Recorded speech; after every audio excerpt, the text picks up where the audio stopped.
Hello বন্ধুরা, আসসালামু আলাইকুম। কেমন আছেন সবাই? আশা করি ভালো আছেন। আমিও ভালো আছি। এই আপনাদের সামনে নতুন একটি ভিডিও নিয়ে হাজির হচ্ছে আমি খন্দকার ইসমাইল হোসেন। আজকে আমি বিরিয়ানি রান্না করে আপনাদেরকে দেখাবো। আপনারা উপকরণগুলো দেখতে পাচ্ছেন। তার আগে বলে রাখি, আমার ছোট বোন ও 3জন ভাগ্নি এসেছে বাড়িতে, তাই আজকে বাড়িতে বিরিয়ানি রান্না হবে। এই দেখতে পাচ্ছেন পেঁয়াজের কুচি করা আছে। এখানে নিয়ে নিয়েছি সয়াবিন তেল, ঘি, রাঁধুনি মশলা। এখানে মাংস ম্যারিনেট করা আছে, দেখতে পাচ্ছেন। এই দেখছেন বাসমতি চাউলের ভাত ফুটছে। এই বাসমতি চাউল এর ভিতরে আমি দিয়ে দিয়েছি কিছু কাঁচা লঙ্কা, অল্প জিরে বাটা। এই দেখুন ভাত হয়ে গেছে। এই দেখতে পাচ্ছেন ভাতগুলো আমি খুলে ঠান্ডা করার জন্য রেখেছি ফ্যানের বাতাসের তলে। এই দেখতে পাচ্ছেন ভাতগুলো 80% হয়েছে, 20% হয়নি, কারণ এগুলো পরে আবার মাংসের সাথে দেওয়া লাগবে, তখন ওটা হয়ে যাবে।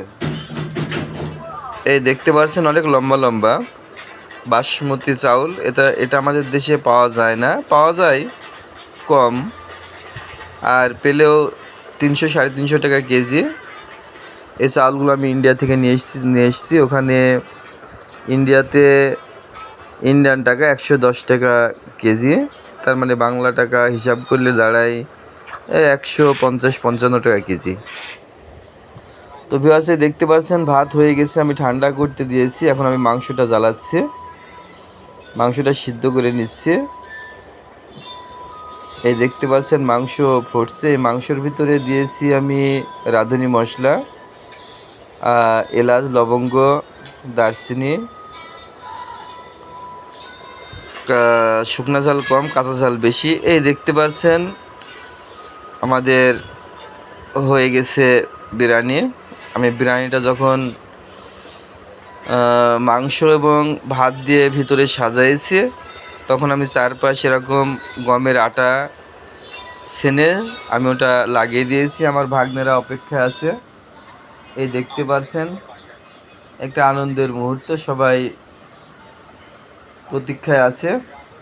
আমি এখন এই হাঁড়ি খুলব,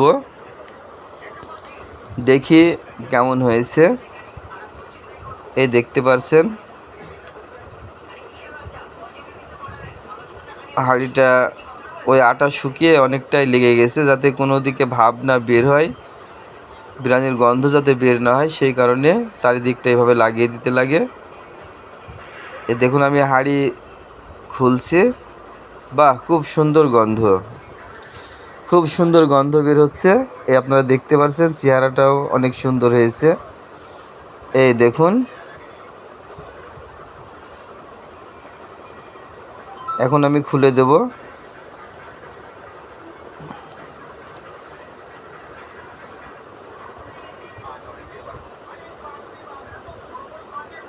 এই দেখুন, বারান্দায় বসে সবাই মিলে একসাথে খাওয়ার মজাটাই আলাদা।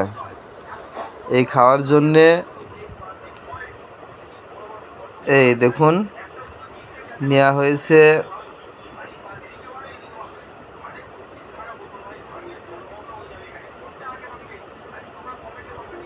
লবণ, কাঁচা লঙ্কা এবং লেবু, কারণ লেবু আর কাঁচা ঝাল না হলে খাওয়ার মজাটাই বোঝা যায় না। তো সবাই ভালো থাকবেন। খোদা হাফেজ।